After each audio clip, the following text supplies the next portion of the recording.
നമസ്തേ, ധന്യാണ്. ഇന്ന് നമുക്ക് കുട്ടികൾക്ക് സ്കൂളിലേക്ക് കൊടുത്തുവിടാൻ പറ്റുന്ന ഒരു സ്നാക്കിന്റെ റെസിപ്പി നോക്കാം. ഈസിയാണ്, പെട്ടെന്ന് തന്നെ വീഡിയോയിലേക്ക് പോവാം. തലേ ദിവസം കുതിർത്ത് വെച്ച ചെറുപയർ ഉണ്ടെങ്കിൽ നമുക്ക് ഉണ്ടാക്കാം ചെറുപയർ വട. ഈ ചാനൽ നിങ്ങൾ ആദ്യമായിട്ടാണ് കാണുന്നതെങ്കിൽ സബ്സ്ക്രൈബ് ചെയ്യാൻ മറക്കല്ലേ. ഇൻഗ്രീഡിയൻസ് നോക്കാം. ആദ്യം ഓവർനൈറ്റ് കുതിർത്ത് വെച്ച ചെറുപയർ 1 കപ്പ് എടുത്തിട്ടുണ്ട്. വെള്ളം ഒട്ടും വേണ്ട കേട്ടോ. കുതിർത്ത് വെച്ചത് കാരണം അതിൽ ഓൾറെഡി മോയ്സ്ചർ ഉണ്ടാകും.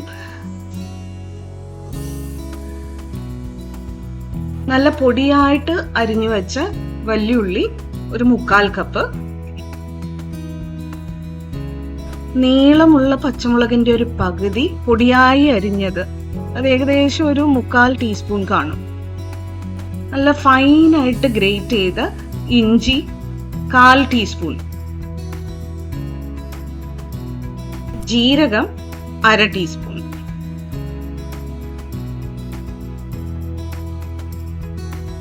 ഗരം മസാല 1/4 ടീസ്പൂൺ. ഇത് വീട്ടിൽ തന്നെ പൊടിച്ചതാണ്. അതിന്റെ റെസിപ്പി മേലെ കാർഡിൽ കാണും. കറിവേപ്പില നല്ല പൊടിയായി അരിഞ്ഞിട്ടുണ്ട്. ഇത് കുട്ടികൾക്ക് കഴിക്കാൻ ബുദ്ധിമുട്ടാവണ്ട വിചാരിച്ചിട്ടാണ്. കടുക് 1/4 ടീസ്പൂൺ എടുത്തിട്ടുണ്ട്. കായത്തിന്റെ പൊടി 1/4 ടീസ്പൂൺ.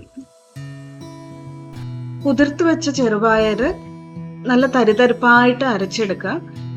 എക്സ്ട്രാ വെള്ളമൊന്നും ചേർക്കേണ്ട ആവശ്യമില്ല, കാരണം കുതിർത്ത് വെച്ചതായതുകൊണ്ട് അതിൽ ഓൾറെഡി മോയ്സ്ചർ ഉണ്ടാകും. അരിഞ്ഞു വെച്ച ഉള്ളിയും കൂടെ ചേർത്ത് കൊടുക്കാം, ഇഞ്ചിയും കൂടെ ഇതിലേക്ക് ചേർത്ത് കൊടുക്കാം. ഇത് ഗ്രേറ്ററിന്റെ ഏറ്റവും ചെറിയ ബ്ലേഡിൽ ഗ്രേറ്റ് ചെയ്തെടുത്തതാണ് കേട്ടോ. പച്ചമുളക് ചേർക്കുന്നുണ്ട്. ഇതിന് പകരം വേണമെങ്കിൽ ഒരു 2 നുള്ള് കുരുമുളക് പൊടി വേണമെങ്കിലും ചേർക്കാം. കായപ്പൊടി, ഹോം മെയ്ഡ് ഗരം മസാല, ഇതിന്റെ റെസിപ്പി ലിങ്ക് ഡിസ്ക്രിപ്ഷനിൽ ഇടാം കേട്ടോ. ഒരു ചെറിയ നിറം കിട്ടാനായിട്ട് 1/4 ടീസ്പൂൺ മഞ്ഞൾപ്പൊടിയും കൂടെ ചേർത്ത് കൊടുക്കുന്നുണ്ട്. പാകത്തിന് ഉപ്പും. താളിക്കാൻ വേണ്ടി ഒരു പാൻ അടുപ്പത്ത് വെക്കാം. അതിലേക്ക് ഒരു 2 ടീസ്പൂൺ കോക്കനട്ട് ഓയിലും കൂടി ഒഴിച്ചു കൊടുക്കുക. എണ്ണ ചൂടാകുമ്പോൾ അതിലേക്ക് കടുക് ഇട്ട് കൊടുക്കുക. കടുക് പൊട്ടി തുടങ്ങുമ്പോൾ അതിലേക്ക് കറിവേപ്പില, അരിഞ്ഞു വെച്ച് കറിവേപ്പിലയും കൂടി ചേർക്കാം. കറിവേപ്പില ചേർത്ത് ഒരു 2 സെക്കൻഡിനുള്ളിൽ തന്നെ തീ ഓഫ് ചെയ്യുക. എന്നിട്ട് ഒരു 10 സെക്കൻഡ് അതേപോലെ തന്നെ വെക്കുക. അപ്പോഴേക്കും കറിവേപ്പില ഒന്ന് ക്രിസ്പ് ആയിക്കോളും. ഇത് നേരെ നമുക്ക് എണ്ണയോട് കൂടെ തന്നെ ബാറ്ററിലേക്ക് ചേർത്ത് കൊടുക്കാം. ഇതെല്ലാം കൂടെ നന്നായിട്ടൊന്ന് മിക്സ് ചെയ്ത് കൊടുക്കുക.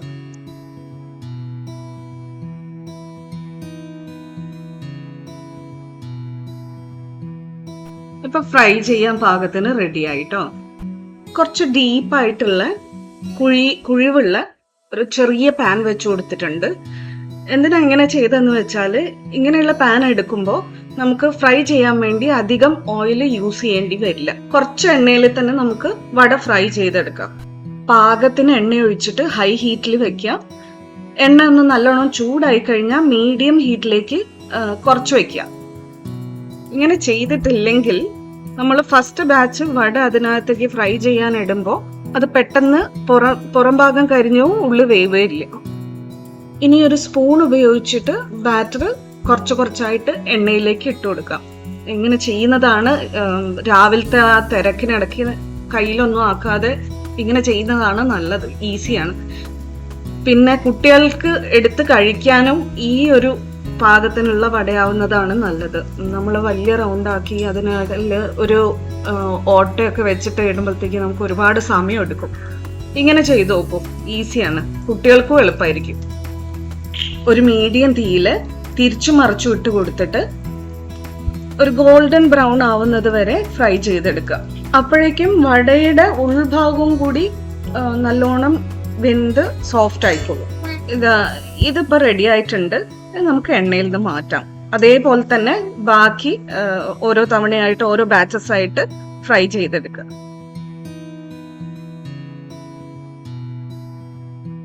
ഇതിന്റെ കൂടെ സോസോ ചട്നിയോ സൈഡായിട്ട് കൊടുക്കാം.